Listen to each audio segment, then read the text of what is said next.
Es ist still geworden auf den Straßen von Köln, viel zu leise für unsere Stadt. Die Kneipe ist dunkel und der Park ist leer, zu Hause drehen alle am Rad. Das Haus wird schleichend zu einem Gefängnis, ungewollt und schrecklich direkt. Kein Kindergekreische oder Baustellenkrach und kein Laster, der mich jeden Morgen weckt. Doch bei all dem ganzen Chaos dieser Zeit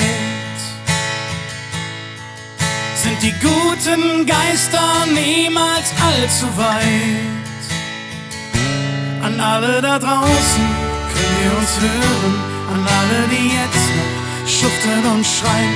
Wir stehen gemeinsam an unseren Fenstern und schlagen die Hände zusammen im Freien. An alle da draußen, ich möchte nicht stören, aber ich glaube, das muss jetzt mal sein. Selbst wenn alle Stricke reißen, seid ihr da für uns daheim.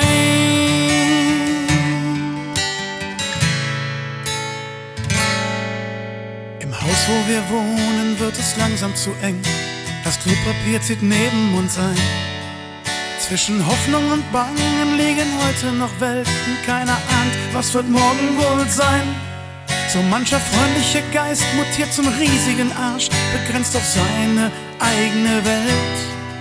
So ein winziges Ding, viel zu große Macht. Kämpfen ist nun alles, was zählt. Doch bei all dem ganzen Chaos dieser Zeit sind die guten Geister niemals allzu weit. An alle da draußen, könnt ihr uns hören, an alle, die jetzt noch schuften und schreien. Wir stehen gemeinsam an unseren Fenstern und schlagen die Hände zusammen im Freien. An alle da draußen, ich möchte nicht stören, aber ich glaube, das muss jetzt mal sein. Selbst wenn alle Stricke reißen, seid ihr da für uns daheim.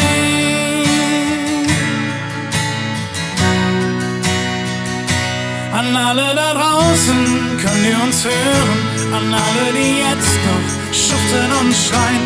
Wir stehen gemeinsam an unseren Fenstern und schlagen die Hände zusammen im Freien. An alle da draußen, ich möchte nicht stören, aber ich glaube, das muss jetzt mal sein. Selbst wenn alle Stricke reißen, seid ihr da für uns daheim.